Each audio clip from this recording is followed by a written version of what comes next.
नमस्कार, मैं अमित कुमार मेरे YouTube चैनल पे आप सभी का स्वागत करता हूँ।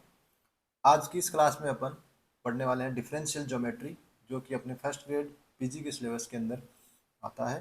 तो इसमें से लगभग अपने 1 से 2 क्वेश्चन अपने एग्जाम में आते हैं। तो इस 20-25 मिनट के वीडियो में अपन इस पूरे टॉपिक को कवर करेंगे, जिसमें जो भी अपने आरपीएससी के अंदर क्वेश्चन आए हुए हैं, असिस्टेंट प्रोफेसर में आए हुए हो या फर्स्ट ग्रेड में, वो भी अपन इसमें कि किस तरीके से उनको सोल्व करना होता है वो पढ़ेंगे, और इसकी जो भी थ्योरी है वो अपन क्लियर करेंगे।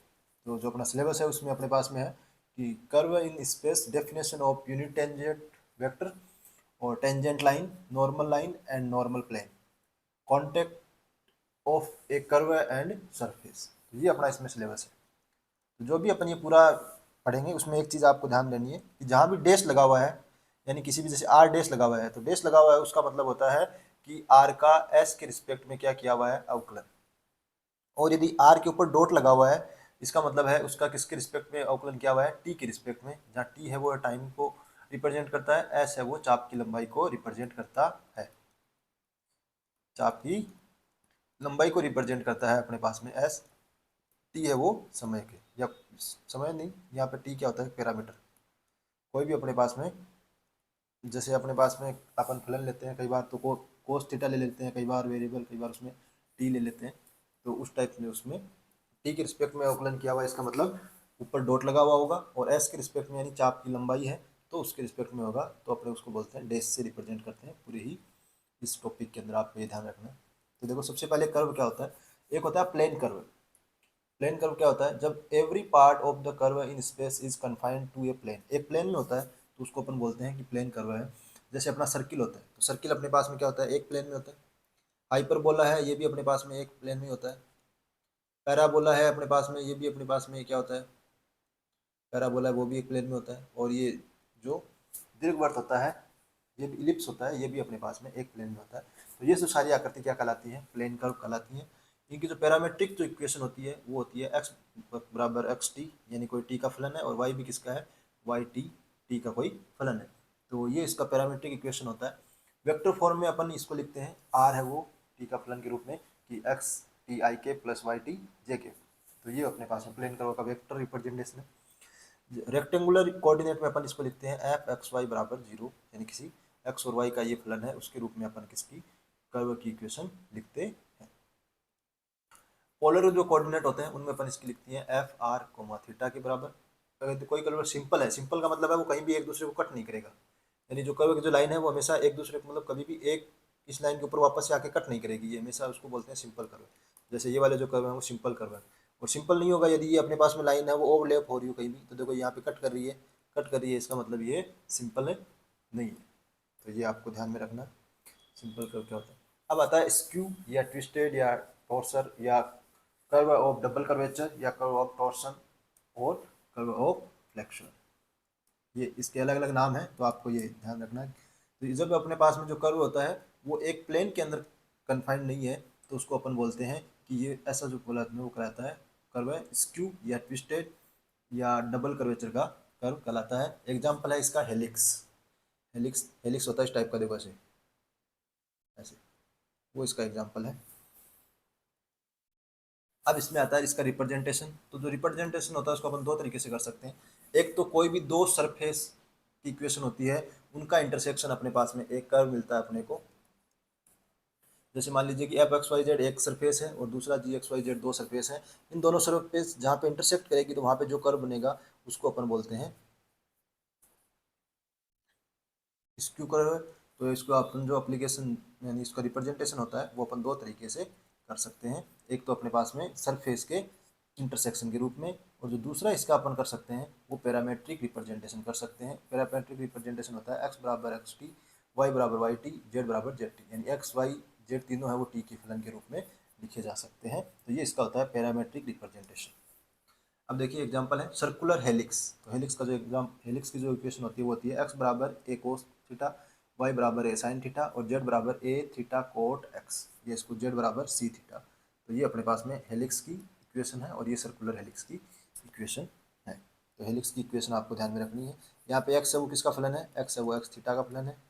ऐसे ही वाई है वो भी किसका फलन है, थीटा का फलन है। और जेड है वो भी किसका फलन है, थीटा यानी यहाँ पे थीटा क्या है, पैरामीटर, तो ये इसका पैरामेट्रिक रिप्रेजेंटेशन है। कई बार अपने पास में क्वेश्चन पूछ लिया जाता है कि parametric equation of A space curve, यानी अपने पैरामेट्रिक दे रखी है और उसको अपन को, जैसे ये पैरामेट्रिक में अपने को दे रखा है, तो इसको अपने को सरफेस वाले में चेंज करना है। तो देखिए पहले आप देखोगे तो एक्स और वाई में रिलेशन देखोगे आप, तो यदि एक्स का स्क्वायर कर दूंगा तो क्या मिलेगा वाई, क्योंकि एक्स का स्क्वायर यानी टी का स्क्वायर, टी स्क्वायर आ गया, और टी स्क्वायर किसके बराबर है, वाई के, यानी एक्स स्क्वायर किसके बराबर है, वाई के, तो ये एक आ गया अपने पास में एफ एक्स वाई। ठीक है, ऐसे जेड बराबर क्या है, टी क्यूब, यानी जेड को अपन लिख सकते, वाई का जो क्यूब करोगे और जेड का स्क्वायर करोगे तो दोनों बराबर आएगा, वाई क्यूब का मतलब टी स्क्वायर का क्यूब, टी स्क्वायर का क्यूब कितना हो गया, टी की पावर 6, और जेड का स्क्वायर कितना हो गया, टी क्यूब का स्क्वायर, वो भी टी की पावर 6, तो दोनों बराबर है। तो एक अपने पास में सरफेस यहाँ से आ जाएगा, इन दोनों के सरफेस के इंटरसेक्शन से अपने को कौन सा मिल जाएगा, ये वाला मिल जाएगा। तो कई बार अपन पैरामेट्रिक से जो सरफेस के इंटरसेक्शन के रूप में लिखते हैं उसमें चले जाते हैं, और वो दिया हुआ तो उसी पैरामेट्रिक में आ जाते हैं। ये अपने पास में चेंज करने का तरीका रहेगा। अब आता है vector representation of A space curve. तो वेक्टर रिप्रेजेंट में लिख सकते हैं अपन आर बराबर एक्स टी आई के वाई टी जे के प्लस जेड टी के। ये तो अभी नॉर्मल ऐसे एक इंट्रोडक्शन था, इसमें कोई ज़्यादा आपकी क्वेश्चन आते नहीं। अब अपना सिलेबस शुरू होता है यहाँ से। पहला जो अपने टॉपिक है वो है unit tangent of the curve. Unit tangent of the curve क्या होता है, तो देखिए जब ये अपने पास में कोई कर्व है जहाँ पे ये जो डेल एस है वो क्या है, उसका चाप की लंबाई है, ठीक है, और ये अपने पास में पी बिंदु है, उसका अपने पास में स्थिति सदिश आर है, और क्यू बिंदु का है आर प्लस डेल आर। तो जो D R upon D S है, इसका जो मॉडुलस होता है वो 1 के बराबर होता है, और इसको अपन बोलते हैं unit tangent vector. Unit tangent vector D R upon D S होता है, वो यूनिट टेंजेंट वेक्टर होता है। इसको अपन टी से रिप्रेजेंट करते हैं, इसको अपन टी से दिखाते हैं। टी क्या होता है, T always point in the direction of the motion along the curve, यानी कर्व पे अपन जो गति कर रहे हैं उसके डायरेक्शन में ये हमेशा क्या होता है, टी वेक्टर होता है, और टी हमेशा यूनिट वेक्टर होता है, और टी किसके बराबर होता है, D R upon D S के बराबर होता है। तो टी का जो परिणाम है वो कितना होगा, 1 होगा, और ये किसके बराबर होता है, D R upon D S के बराबर होता है। ये आपको बस ध्यान में रखना है। फिर आता है कि if X Y Z are Cartesian coordinate of P. Cartesian coordinate है तो अपन इसका वेक्टर रिप्रेजेंट में लिखेंगे आर बराबर एक्स आई के वाई जे के जेड के। अब टी क्या होता है, D R upon D S, तो यानी इसका अपन एस के रिस्पेक्ट में क्या कर देंगे, अवकलन, तो एस के रिस्पेक्ट में अवकलन कर देंगे। अब चूंकि टी है वो क्या है, यूनिट वेक्टर है, इसका मतलब टी का जो परिमाण आएगा उसका जो स्क्वायर है वो किसके बराबर होगा, 1 के बराबर ही होगा। तो टी का जो परिमाण है वो यूनिट वेक्टर है, यूनिट वेक्टर का स्क्वायर करोगे तो भी 1 के बराबर आएगा, तो 1 के बराबर आएगा, इसका मतलब इसका जो परिमाण है क्या हो गया, d x upon s square plus d y upon d का square plus d z upon D s का स्क्वायर, और दोनों तरफ स्क्वायर किया तो ये किसके बराबर आना चाहिए, 1 के बराबर आना चाहिए। तो पहली चीज़ तो आपको यहाँ से ये रिजल्ट मिल जाता है क्योंकि यूनिट वेक्टर है। अब यदि अपन इसका जो कि जो एक्स है वो किसका फलन है, टी का, तो अपन ने क्या किया, टी के D T upon D T से ऊपर नीचे गुना कर दिया, तो पूरे को ये यहाँ। अब यहाँ से अपने पास में जो D s upon D T इसको दूसरी साइड में ले आया, तो अपने पास में d s upon D t का स्क्वायर बराबर आ गया d x upon D t का square plus d y by d t का square plus d z upon D t का स्क्वायर। यानी कि जो एस डॉट का स्क्वायर है वो किसके बराबर होता है, आप एक्स का टी के रिस्पेक्ट में करिए और उसका स्क्वायर कर दीजिए, वाई का टी के रिस्पेक्ट में करिए उसका स्क्वायर कर दीजिए, और जेड का टी के रिस्पेक्ट में करिए और उसका स्क्वायर कर दीजिए, तो वो किसके बराबर आ जाएगा, एस डॉट स्क्वायर के बराबर आ जाएगा। तो यहाँ से अपने पास में आर्क लेंथ का जो फॉर्मूला होता है, यानी किसी भी चाप की जो लंबाई होती है, आर्क लेंथ को हिंदी में बोलते हैं चाप की लंबाई, तो जो चाप की लंबाई होती है किसी भी कर्व पर वो होती है टी नोट प्रारंभिक बिंदु से टी तक, वो होती है आर डॉट का modulus into d T. Are dot यहाँ पे क्या होता है, आर डॉट जो होता है वो होता है X dot I cap plus Y dot J cap plus Z dot K cap, यहाँ से निकाल लेंगे। अब अपने को इसका मॉडुलस निकालना है, तो इसका मॉडुलस होगा वो क्या हो जाएगा, अंडर रूट एक्स डॉट का स्क्वायर प्लस वाई डॉट का स्क्वायर प्लस जेड डॉट का स्क्वायर। डॉट लगाने का मतलब इसका पैरामीटर के रिस्पेक्ट में क्या किया हुआ है, अवकलन किया हुआ है, और इसको अपन सोल्व करेंगे तो अपने को अपने पास में क्या मिल जाएगी, चाप की लंबाई मिल जाएगी। और टी होता है वो यूनिट टेंजेंट वेक्टर होता है, ये किसके बराबर होता है, D R upon D S, यानी आर डेस के बराबर होता है, और अपन डी टी से ऊपर नीचे गुणा कर देते हैं तो ये आ जाता है R dot upon S dot, तो यानी ये यूनिट वेक्टर है इसलिए किसके बराबर होगा, R dot upon R dot का परिमाण। ये आपको फॉर्मूला ध्यान में रखना है। अभी तक इसमें जो अपन ने पढ़ा है इसमें बस आपको यदि फॉर्मूला याद है, एक तो चाप लंबाई का फॉर्मूला, और दूसरा टी यूनिट टेंजेंट वेक्टर होता है, ये किसके बराबर होता है, R dot upon R dot का परिमाण। तो बस ये आपको ध्यान में रखना है। अभी तक अपने जो किया है उसमें मेन चीज़ यही है। अब देखिए जैसे अपने पास में ये कर्व दिया हुआ है, इसकी अपने को क्या फाइंड करनी है, लेंथ फाइंड करनी है। ठीक है, कंप्लीट टेन का मतलब क्या हो गया कि एक टेन का मतलब वो 2 पाई तक अपने पास में घूमेगा। तो जो टी नोट की वैल्यू है वो टी नोट से टी नोट प्लस 2 पाई तक जाएगी। और अभी अपन ने चाप लंबाई का फॉर्मूला पढ़ाई था, आर डॉट का मॉडुलस इंटू डी टी। अब यहाँ से मॉडल आर डॉट निकाल लिया, तो जब इसका ये तो हो गया अपने पास में एक्स टी, ये हो गया वाई टी और ये हो गया जेड टी। तो यहाँ पे आता है एक्स डॉट का स्क्वायर। तो एक्स का अपने टी के रिस्पेक्ट में अवकलन किया तो हो गया ए कोस का, हो गया माइनस का साइन टी, तो उसका स्क्वायर किया तो आ गया a square sine square t. ऐसे ही वाई का किया तो आ गया a square cos square t. C t का अवकलन किया तो क्या आ गया सी, क्योंकि टी का तो 1 हो गया तो सी स्क्वायर आ गया। अब यहाँ पे देखो ए स्क्वायर कॉमन लोगे तो साइन स्क्वायर टी और कोस स्क्वायर टी मिलके कितना हो जाएगा 1। तो ये अपने पास में वैल्यू आ गई ए स्क्वायर प्लस सी स्क्वायर, जो कि कॉन्स्टेंट है वो तो बाहर आ जाएगा। और अपने पास में अब समाकलन कर देंगे अपन डी टी के रिस्पेक्ट में। तो डी टी का समाकलन हो गया टी, टी में ये वैल्यू रखेंगे तो कितना आ जाएगा 2 पाई। तो इसकी जो लंबाई है एक की वो कितनी आ जाएगी 2 पाई अंडर रूट ए स्क्वायर प्लस सी स्क्वायर। यानी सीधा फॉर्मूले में वैल्यू रखनी है और कैलकुलेशन करनी है। ये पहला अपना टाइप का क्वेश्चन इसमें बनता है। जैसे ये मान लीजिए अपने पास में ये कर्व दे रखा है। अब ये कर्व अपने किस में दे रखा है, देखो दो सरफेस के रूप में दे रखा है। तो सबसे पहले अपने को क्या चाहिए, पैरामीट्रिक रूप में अपने को होना चाहिए, क्योंकि पैरामीट्रिक में होगा जब भी अपन x dot t y dot t और जेड डॉट टी की वैल्यू निकाल सकते हैं। तो देखिए ये दे रखा है x square upon a square minus y square upon b square, यानी x बराबर क्या है a कोस हाइपरबोलिक t है और y है वो क्या है b साइन हाइपरबोलिक t है। तो z बराबर कितना दे रखा है, z बराबर अपने को दे रखा है a cos hyperbolic z upon a। तो यहाँ से यदि अपन इसको लिख सकते हैं z बराबर a t। ठीक है भाई, यहाँ पे जब अपन वैल्यू निकाल लेंगे x बराबर ये दे रखा है a cos hyperbolic z upon a। तो देखो यहाँ से x की वैल्यू निकालेंगे, x बराबर किसके है a कोस हाइपरबोलिक t के बराबर है। इसका मतलब z किसके बराबर है, जब अपने पास में a कोस हाइपरबोलिक t है वो x है, और ये अपने को x बराबर किसके दे रखा है a cos hyperbolic z upon a cos hyperbolic z upon a के बराबर दे रखा है। यानी z अपॉन a है वो किसके बराबर है t के, तो z बराबर क्या हो गया a t। तो इसका पैरामेट्रिक रूप में अपन ये इक्वेशन लिख सकते हैं। वही s बराबर क्या होता है 0 से t तक एक्स डॉट का स्क्वायर प्लस वाई डॉट का स्क्वायर प्लस जेड डॉट का स्क्वायर का रूट इंटू डी टी।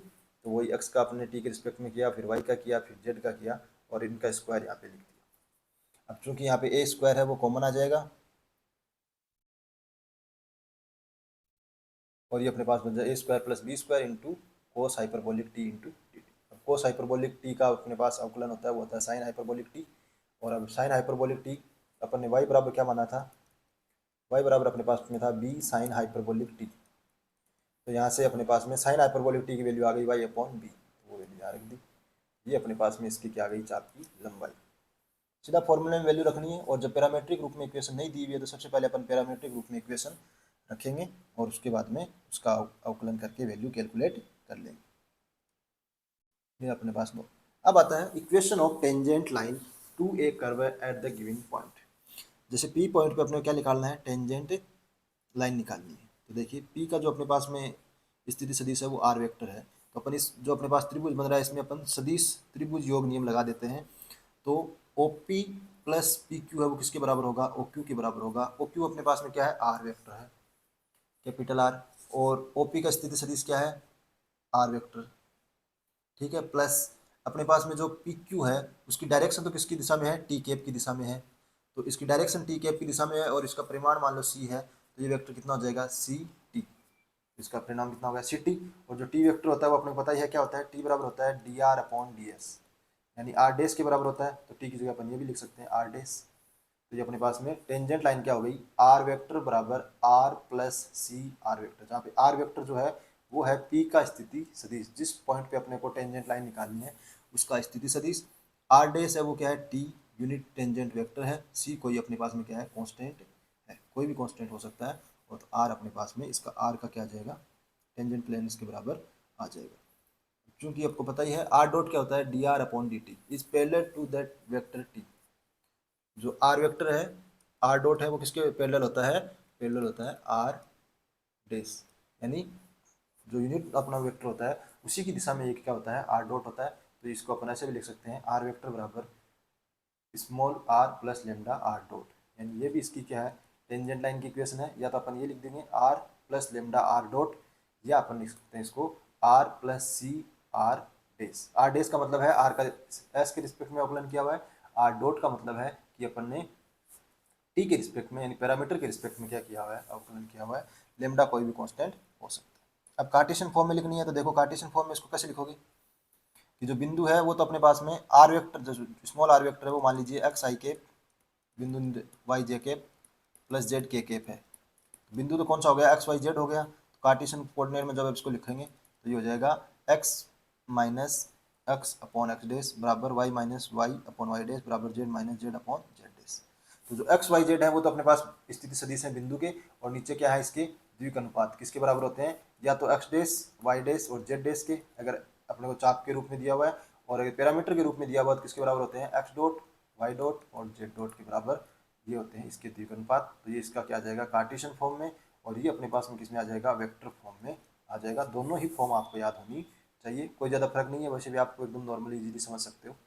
कोई भाई कि ऊपर तो अपने साथ जो बिंदु होता है लाइन में वो जिस भी पॉइंट से गुजर रही है वो होता है, तो पॉइंट तो पी से गुजरेगी तो पी के यानी दिशा में लिख देंगे। नीचे क्या आते हैं द्विक अनुपात, वो किसके बराबर होते हैं, एक्स डॉट वाई डॉट और जेड डॉट की।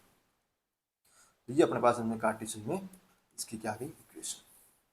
ठीक है, तो जो डायरेक्शन कोसाइन होते हैं अपने पास में टेंजेंट के वो प्रोपोर्शनल होते हैं किसके, एक्स डॉट वाई डॉट और जेड डॉट के, या एक्स डेस वाई डेस और जेड डेस के। कोई भी अपने पास में दो सरफेस दिए हुए हैं, जैसे मान लीजिए एफ एक्स वाई जेड और दूसरा है F two X Y Z, तो इनका यदि अपन टी के रिस्पेक्ट में, टी पैरामीटर के रिस्पेक्ट में इसका आकलन करते हैं, तो चूंकि जो एक्स है वो पहले इसका एफ है वो एक्स का फलन है, वाई का फलन है और जेड का, और जो एक्स है वो किसका फलन है, टी पैरामीटर का है, वाई है वो भी किसका है, टी पैरामीटर का है, जेड है वो भी टी का। तो चैन रूल लगा देते हैं कि फलन एफ वन का पहले एक्स के रिस्पेक्ट में कर देते हैं, फिर एक्स का टी के रिस्पेक्ट में कर देंगे, ऐसे इसका वाई के रिस्पेक्ट में कर देते हैं, फिर वाई का टी के रिस्पेक्ट में। और अब इन दोनों फलनों में से जब अपन एक्स डॉट वाई डॉट और जेड डॉट की वैल्यू निकालेंगे तो ये आ जाएगी अपने पास में ये। यानी यदि दो सरफेस अपने को दिया हुआ हो तब अपने को टेंजेंट लाइन निकालनी हो, तो जो इनके डायरेक्शन जो रेशियो है वो किसके प्रोपोर्शनल होंगे, वो इस फॉर्मूले से अपने को निकालने हैं। देखो ये अपन याद करना पड़ेगा कि यहाँ पे क्या आता है वाई जेड, यानी ऊपर एक्स है तो नीचे क्या आएगा, ये एक्स वाई जेड का क्रम हमेशा सेम ही रहेगा। ऊपर एक्स आ गया तो नीचे देखो पहले क्या आएगा वाई जेड। अब आगे वाले में क्या करना है, माइनस लगा के इसको जेड को और वाई को उल्टा कर देना है, यानी पहले जेड आ जाएगा फिर वाई। अब यहाँ देखो वाई आ गया तो ये क्रम तो सेम ही रहना है वाई जेड एक्स, यानी इनका जो क्रम है ना वो सेम ही रहना चाहिए। नीचे क्या जाएगा जेड एक्स। अब यहाँ पे जेड आ गया तो आगे क्या आना चाहिए एक्स वाई नीचे, यानी जेड एक्स वाई का जो क्रम सेम ही रहेगा, एक्स वाई जेड इसी क्रम में रहेंगे, वाई जेड एक्स वाई। तो ये नीचे वाले आपको याद हो जाएंगे। फिर आगे जो वाला है यहाँ पे अपन उल्टा कर देते हैं, यानी वाई एक्स कर देंगे, यहाँ पे एक्स जेड कर देंगे, यहाँ पे जेड वाई कर देंगे। तो ये याद करने के इनके तरीके हैं।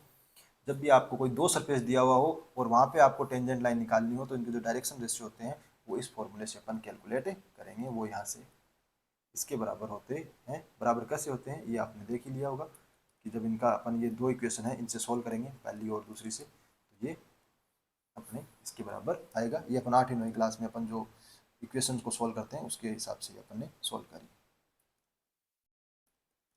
ठीक है, अब आता है इक्वेशन ऑफ टेंजेंट लाइन। तो वही ये तो पॉइंट का आ गया, और इसके जो डायरेक्शन जो रेशियो है वो इसके प्रोपोर्शनल है, तो नीचे डायरेक्शन रेशियो जो है ये आ गया।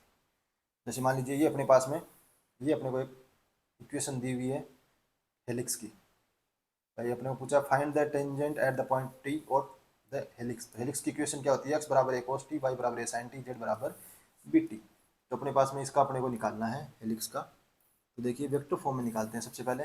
तो अपने को वेक्टर फॉर्म में क्या होती है, आर वेक्टर बराबर होता है small R plus lambda R dot.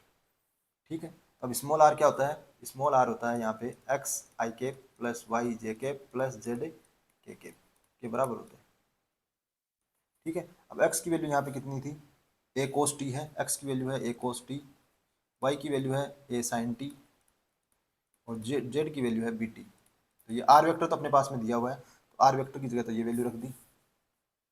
फिर आर डॉट कैसे निकालोगे कि इसका टी के रिस्पेक्ट में क्या कर दोगे अवकलन, तो अपने पास में आ जाएगा ये तो आ गया एक्स डॉट, ये आ गया वाई डॉट और ये आ गया जेड डॉट। अब ये वैल्यू इस फॉर्मूले में रख दी वेक्टर वाले में, तो ये तो आ गया वेक्टर फॉर्म में इक्वेशन। और टेंजेंट फॉर्म में क्या होती है, ऊपर तो आता है पॉइंट, ये तो हो गया एक्स, ये हो गया वाई और ये हो गया जेड निर्देशांक। नीचे क्या आता है एक्स डॉट वाई डॉट और जेड डॉट, तो ये वैल्यू रख दी, तो ये आ गया कार्टेशियन फॉर्म। इस तरीके से अपन निकाल सकते हैं। अब दूसरा है find the tangent line at the point T बराबर। तो कर्व अपने को दे रखा है ये जेड बराबर ये, वाई बराबर ये और ये, इस पर अपने को निकालना है। तो वही सेम काम कि टी बराबर 1 पर अपने पास में सबसे पहले अपन क्या निकाल लेंगे, टी बराबर 1 पर एक्स वाई जेड निकाल लेंगे। तो टी की वैल्यू 1 रखोगे तो एक्स बराबर आ जाएगा 2, वाई बराबर आ जाएगा 1 और जेड बराबर आ जाएगा 2। यानी अपने को कौन से पॉइंट पे निकालनी है, 2,1,2 पे। तो बिंदु तो कौन सा हो गया, 2,1,1। तो ऊपर तो आएगा x माइनस 2 वाई माइनस 1, नीचे क्या आएगा x डॉट वाई डॉट और जेड डॉट। इनका टी के रिस्पेक्ट में अवकलन करके टी बराबर 1 रख दो, तो अपने पास वैल्यू आ गई 1 2 3। ये तो आ गई कार्टेशियन फॉर्म में। और वेक्टर फॉर्म में किसके बराबर होती है, r vector plus lambda R dot.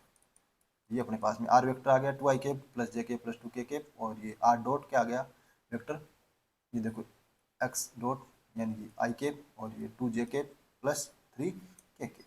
तो ये अपने पास में वेक्टर फॉर्म में भी सीधा डायरेक्ट फॉर्मूला है अपने पास में, ध्यान रखना बस, कुछ ही इसमें बड़ी वो बात नहीं है। अब देखिए अपने पास में, so that the tangent at the any point of the curve whose equation are make a constant angle with the line. यानी इस लाइन के साथ में अपने पास में वो क्या बनाती है, कांस्टेंट एंगल बनाती है। तो दो लाइन के बीच में एंगल निकालना अपने को आता है, इसलिए सबसे पहले अपने को क्या निकालनी पड़ेगी, टेंजेंट लाइन निकालनी पड़ेगी। तो पैरामेट्रिक इक्वेशन दे रखी है, तो टेंजेंट लाइन तो अपन इजीली निकाल लेंगे। एंगल के लिए अपने को सिर्फ और सिर्फ डायरेक्शन रेशियो चाहिए। तो डायरेक्शन रेशियो किसके प्रोपोर्शनल होते हैं, एक्स डॉट वाई डॉट और जेड डॉट के। ये आ गए अपने पास में इसके डायरेक्शन रेशियो आ गए। और जो अपने को लाइन दे रखी है y बराबर जेड माइनस एक्स, इस लाइन के डायरेक्शन रेशियो अपने पास में क्या दे रखे हैं, 1 0 1। कोस थीटा जो अपने पास फॉर्मूला होता है कि b1 वेक्टर, ये किसके बराबर होता है, b1 vector dot b2 vector बट्टा b1 वेक्टर का परिमाण बट्टा b2 वेक्टर का परिमाण, इसके बराबर होता है कोस थीटा। ये अपने 3D में अपने पास में जो 11th 12th में अपन फॉर्मूला पढ़ते हैं, ये फॉर्मूला लगा दिया तो एंगल आ गया अपने पास में 1/2। तो ये एंगल कॉन्स्टेंट ही है, तो थीटा बराबर कितना आ गया, कोस इनवर्स √1/√2। किसके बराबर होता है ये, 45 डिग्री। एंगल कितना आ रहा है, कॉन्स्टेंट ही आ रहा है ना, इसका मतलब ये कॉन्स्टेंट पे कट कर रहे हैं। तो ऐसे भी आप कर सकते हो, किसी लाइन के साथ एंगल पूछे तो अपने पास में डायरेक्शन रेशियो निकाल लो, फिर वही अपने पास में 11th 12th वाला इसमें। अब आता है order of the contact between curve and surface. तो कोई भी कर्व और सरफेस है इंटरसेक्ट, कहीं भी इंटरसेक्ट कर रहे हैं, तो वहाँ पे उनका जो कॉन्टैक्ट है वो ऑर्डर ऑफ कॉन्टैक्ट कितना होगा वो अपन यहाँ पे निकालते हैं। तो देखो ये आर वेक्टर है और ये अपने पास में सरफेस का अपने पास इक्वेशन है। ये यदि एक दूसरे को इंटरसेक्ट कर रहे हैं तो वहाँ पे जो ये आर वेक्टर है वो इसको क्या करेगा, सेटिस्फाई करेगा। इंटरसेक्ट कर रहे हैं तो अपन कॉमन से सेटिस्फाई करवा दिया तो अपने पास इसकी वैल्यू किसके बराबर होगी, 0। फिर अपन ने इसका टेलर एक्सपेंशन जो है वो लिख दिया, तो टेलर थ्योरम से ये एक्सपेंशन लिख दिया। अब देखो एफ टी डॉट है वो तो 0 होगा, क्योंकि दोनों एक दूसरे को इंटरसेक्ट कर रहे हैं। इसका मतलब जो टी नोट पॉइंट है वो इसको फलन को क्या करेगा, सेटिस्फाई करेगा। भाई टी नोट का मतलब यही तो है, यही तो अपने पास में क्या है, एफ टी नोट है। तो ये यदि फलन में अपन एक्स वाई जेड की वैल्यू रखेंगे तो ये 0 के बराबर ही आएगी, क्योंकि दोनों इंटरसेक्ट कर रहे हैं। इंटरसेक्ट करने का मतलब ये पॉइंट इसको सेटिस्फाई करेगा। तो एफ टी नोट है उसकी वैल्यू तो 0 आएगी, और बाकी सारे ये अपने पास में आ गए। अब ये कह रहा है पहला जो इसमें है कि if F dash T note है वो इज नॉट इक्वल टू 0 है, यानी कि एफ का पहला डेरिवेटिव और उसमें टी नोट रख देते हैं, यानी टी नोट का मतलब बिंदु रख देते हैं, वो 0 के बराबर नहीं है, तो अपन बोलते हैं कि यह सिंपल 0 है। टी नोट है वो क्या है, सिंपल 0। यानी जो सरफेस और जो कर्व है वो अपने पास में सिंपल इंटरसेक्शन करते हैं, कहाँ पे, टी नोट पे। ठीक है। और यदि अपने पास में इसको इन जनरल अपन लिखें तो कि यदि अपने पास में, और यदि एफ डैश टी नोट, यानी एक बार डेरिवेटिव किया वो टी नोट रखा तो 0 है, लेकिन दो बार डेरिवेटिव किया और उसमें टी नोट रखा वो 0 के बराबर नहीं है, तो उसको अपन बोलते हैं। तो जो अपने पास में एफ टी है वो टेलर एक्सपेंशन में यहाँ देखोगे आप, ये देखो ये वैल्यू 0 हो गई और ये वैल्यू 0 हो गई। आगे क्या आएगा, टी माइनस टी नोट का स्क्वायर, यानी कि ये इसमें सेकंड घात का क्या हो गया, टी माइनस टी नोट में सेकंड ऑर्डर की ये क्या हो गई, इक्वेशन हो गई। तो तब अपन टी नोट को बोलते हैं double zero of F T. और जो गामा और एस है उसको अपन बोलते हैं 2 पॉइंट कॉन्टैक्ट। 2 पॉइंट कॉन्टैक्ट बोलते हैं कब, जब अपने पास में सेकंड डेरिवेटिव क्या हो, 0 हो, non zero. Second non zero हो तो उसको अपन बोलते हैं 2 पॉइंट कॉन्टैक्ट। और ऑर्डर उसका होता है first order, contact of first order. ये बात ध्यान में रखना, जब एनवा डेरिवेटिव है वो अपने पास में नॉन जीरो है तो उसको बोलते हैं एनवा पॉइंट कॉन्टैक्ट, और ऑर्डर बोलते हैं n-1। ये इन जनरल आप देख सकते हो कि यदि अपने पास में एफ एन व जो डेरिवेटिव है वो इज नॉट इक्वल टू 0 है, उससे छोटे वाले सारे 0 हैं, तो उसको अपन बोलते हैं कि N point contact. Point contact में बोलते हैं एन पॉइंट, और ऑर्डर में बोलते हैं आर माइनस n-1 वा ऑर्डर, n-1 वा ऑर्डर। ये आपको ध्यान में रखना है, बस कुछ नहीं करना, ये डेरिवेटिव चेक करने हैं आपको। तो एग्जाम्पल से अपन समझते हैं इसको। कि find the equation of the plane that has 3 point contact. 3 point contact का मतलब क्या हो गया? 3 पॉइंट कॉन्टेक्ट का मतलब हो गया कि एफ टी नोट है वो भी जीरो के बराबर होगा, एफ डेस टी नोट है वो भी जीरो के बराबर होगा, एफ डबल डेस टी नोट है वो भी जीरो के बराबर होगा, यानी ये सारे तो किसके बराबर होंगे? जीरो के। और एफ ट्रिपल डेस टी नोट है वो किसके बराबर होगा? नॉन जीरो के बराबर होगा, क्योंकि देखो 3 पॉइंट कॉन्टेक्ट बोला है, ऑर्डर 3 नहीं बोला। अगर ऑर्डर 3 बोलते तब तो कितना होता? ये भी जीरो ही होता। 4 वाला है वो नॉन जीरो था, क्योंकि ऑर्डर हमेशा n-1 पे चलता है, जबकि पॉइंट कॉन्टेक्ट हमेशा n पे चलता है, यानी ny इसका डेरिवेटिव है वो नॉन जीरो होगा। ये अपने बोला, तो ये अब कंडीशन इसमें लगा देते हैं। पहला टी नोट एक्स बराबर ये दे रखा है अपने को, ठीक है। अपने को पता है प्लेन की इक्वेशन क्या होती है? A x plus b y plus c z बराबर डी के होती है, लेकिन ये क्या कह रहा है? ओरिजिन से वो गुजरती है, तो ओरिजिन ओरिजिन देख रखा है, ओरिजिन दे रखा है, इसका मतलब डी बराबर कितना हो गया? जीरो। तो इक्वेशन ऑफ टेंजेंट कितनी, इक्वेशन ऑफ प्लेन क्या हो गई? A x plus b y plus c z बराबर जीरो। डी तो जीरो हो गया ना, ये ओरिजिन इसको सेटिस्फाई करेगा, तो डी जीरो, ये तो ये बची। अब इसके अंदर अपन एफ टी निकाल लेते हैं, यानी एक्स की जगह अपन ये वैल्यू रख देते हैं, वाई की जगह ये रख देते हैं, जेड की जगह ये, तो एफ टी आ गया अपने पास में। अब इसमें ये तीनों कंडीशन लगा देते हैं कि F dash one T naught की वैल्यू जीरो होगी, एफ डबल डेस है उसकी वैल्यू भी क्या होगी? जीरो होगी, और जो ट्रिपल डेस है उसकी वैल्यू जीरो के बराबर नहीं होगी। भाई ये टी बराबर 1 पे ही अपन को क्या करना है? चेक करना है, ठीक है। वो क्योंकि ओरिजिन होना चाहिए, ओरिजिन का मतलब ये वैल्यू जीरो के बराबर होगी, ये वैल्यू जीरो, ये भी जीरो, ये भी जीरो। भाई ओरिजिन पे एक्स वाई जेड तीनों क्या होना चाहिए? जीरो। कब होगा? जब टी बराबर क्या हो? 1 हो। ओरिजिन पे टी बराबर क्या है? 1 है। तो यहाँ पे एफ डेस वन की वैल्यू कितनी होनी चाहिए? जीरो। एफ डबल डेस वन की वैल्यू भी जीरो, और एफ ट्रिपल डेस वन की वैल्यू नॉन जीरो होनी चाहिए। तीनों कंडीशन मैंने यहाँ पे लगा दी, और उनसे अपने पास में मैंने ए बी सी की वैल्यू निकाल ली। तो ए बी सी की वैल्यू आ गई 3 - 8 और 6। ये मैंने यहाँ पे प्लेन के जो इक्वेशन मानी थी उसमें यहाँ पे रख दी ए बी सी की वैल्यू, तो मेरे पास प्लेन की इक्वेशन आ गई। तो ये है अपने पास में पॉइंट ऑफ कॉन्टेक्ट। तो आपको ये ध्यान में रखना है, ये कंडीशन ध्यान में रखनी है, कंडीशन लगा के सोल्व कर लेना है। अब अगला अपने पास में जो पॉइंट आता है वो आता है inflectional tangent, a straight line which meets the surface as in 3 coincident point. It has a second order point of contact is called inflectional tangent to the surface at the point. तो inflectional का मतलब कितना? उसका order होगा वो कितना होगा? 2, और कॉन्टेक्ट पॉइंट ऑफ कॉन्टेक्ट कितना होगा? 3। ये आपको ध्यान में रखना है, तो उसको बोलते हैं अपन ये टेंजेंट। तो कई बार इसका सीधा नाम दे देता, आपको ये ध्यान में रखना है। A point where r double dash बराबर 0 is called a point of inflection and the tangent line at the p called is inflectional tangent। यानी कि r double dash है वो 0 है, तो उसको बोलते हैं अपन inflectional tangent, ठीक है। ऑसिलेटिंग प्लेन होता है, उसके अपने पास में 3 पॉइंट कॉन्टेक्ट होते हैं, और ऑर्डर होता है उसका सेकेंड। ये आप ध्यान रखना कि जो ऑसिलेटिंग प्लेन होता है उसका पॉइंट ऑफ कॉन्टेक्ट कितना होता है? 3। ये अपने सिलेबस में नहीं है, बस इतना ही ध्यान रख लेना कि पॉइंट ऑफ 3 होता है उसका कॉन्टेक्ट, ऑर्डर होता है सेकेंड। अब आता है normal line. Any line perpendicular to the tangent at P to a curve is called a normal line. यानी जो भी अपनी टेंजेंट लाइन है उसकी जो परपेंडिकुलर लाइन होती है वो अपने पास में क्या कहलाती है? नॉर्मल। तो 3D के अंदर तो अपन इनफाइनाइट ऐसी लाइन खींच सकते हैं, किसी भी लाइन के परपेंडिकुलर इनफाइनाइट अपन लाइन खींच सकते हैं 3D में। तो अपने पास में जो नॉर्मल की इक्वेशन है वो कितनी हो जाएगी? इनफाइनाइट नंबर ऑफ नॉर्मल अपन किसी भी टेंजेंट लाइन पे खींच सकते हैं। उसके बाद में जो अपना अला होता है, अब आता है इक्वेशन ऑफ नॉर्मल प्लेन। तो नॉर्मल प्लेन की अपने को इक्वेशन निकालनी है। तो नॉर्मल प्लेन की इक्वेशन निकालनी है अपने को, तो let r be a position vector of at point P on a surface curve. If r is the position vector of a current point on the normal plane at the P, then the vector r minus lie in the plane since the vector r dot is perpendicular to this plane. यानी कहना क्या चाह रहा है कि ये मान लीजिए प्लेन है अपना पास में, कौन सा? Normal plane. नॉर्मल प्लेन किसके लंबवत होता है? टेंजेंट लाइन के। अब टेंजेंट लाइन के जो डायरेक्शन रेशियो होते हैं वो किसके प्रोपोर्शनल होते हैं? आर डॉट के। अब मान लीजिए इसमें कोई ये बिंदु मान लिया मैंने कैपिटल आर, और ये तो जो अपने पास में ये बिंदु है अपने पास में पी। देखो जो अपने पास में इसका जो अपने पास में वो है आर, इसका जो स्थिति सदिश है वो आर है। तो जो आर वेक्टर माइनस आर है ये तो अपने पास में प्लेन में है, और आर डॉट है वो किसके परपेंडिकुलर है? भाई टेंजेंट लाइन के अनुदिश है, टेंजेंट लाइन इसके परपेंडिकुलर होती है, जो भी अपना नॉर्मल प्लेन है उसके। तो इन दोनों का डॉट प्रोडक्ट क्या होगा? 0 होगा, क्योंकि दोनों के बीच में एंगल कैसा है? 90 डिग्री। भाई दोनों के बीच में 90 डिग्री का एंगल है, तो कोस 90 की वैल्यू कितनी हो गई? 0।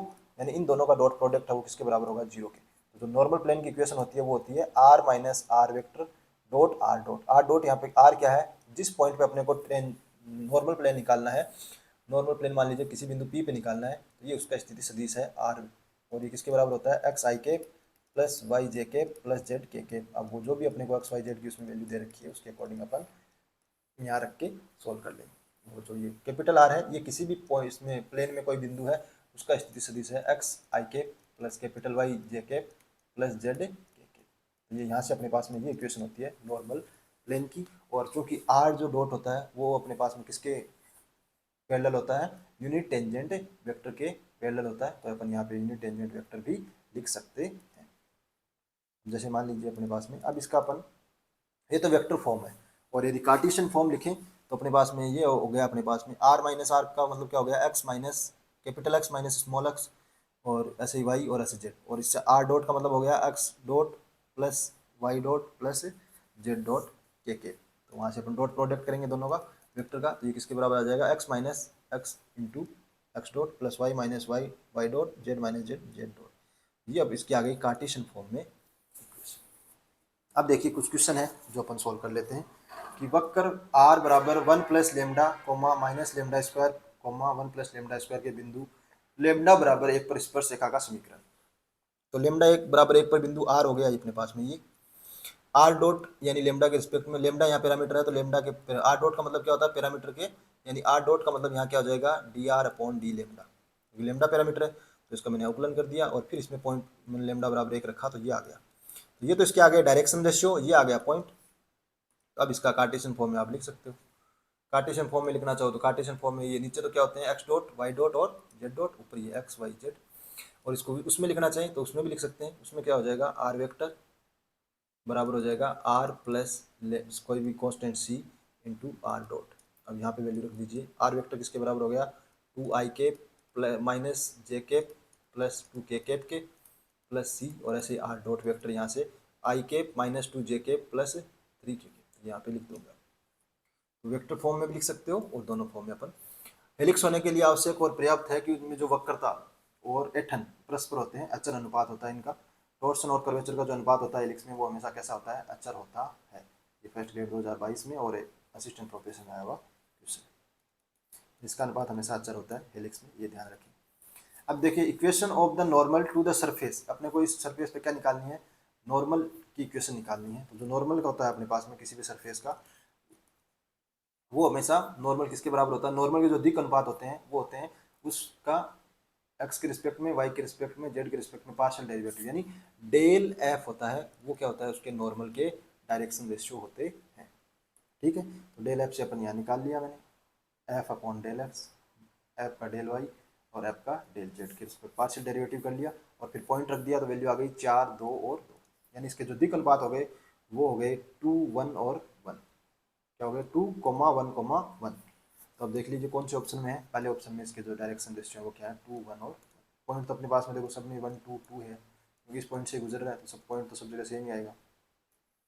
ये डायरेक्शन रेशियो अपन नॉर्मल की इस तरीके से निकाल सकते हैं, किसके बराबर होता है डेल एफ के, और डेल एफ वेक्टर किसके बराबर होता है, डेल एफ जो वेक्टर होता है वो आगे बताएंगे आपको, वैसे आपने इसमें वेक्टर कैलकुलस है उसमें पढ़ भी रखा होगा। अब देखिए ये अपने पास में कर्व दे रखा है, इसका अपन क्या लेंथ फाइंड करनी है, तो लेंथ किसके बराबर होती है 0 से टी आर डॉट का मॉड इंटू डी टी, वो यहाँ पे फॉर्मूले में वैल्यू रख दी, इनका सबका अवकलन कर दिया, सॉल्व कर लिया इसको, तो ये किसके बराबर आ गया 80 कोस 80 सेक अल्फा के बराबर आ गया। ये अपने कॉलेज लेक्चर में आया हुआ क्वेश्चन है। ये फिर से अपने पास में नेक्स्ट क्वेश्चन आ गया कि अपने को द यूनिट नॉर्मल वेक्टर निकालना है, तो यूनिट नॉर्मल निकालना है, देखो यूनिट टेंजेंट नहीं है यूनिट नॉर्मल वेक्टर, तो यूनिट नॉर्मल वेक्टर किसके बराबर होता है del F vector upon del F vector का परिमाण, और डेल एफ वेक्टर क्या होता है यहाँ पे del f upon del x i cap plus del f upon del y j cap del f upon z k cap.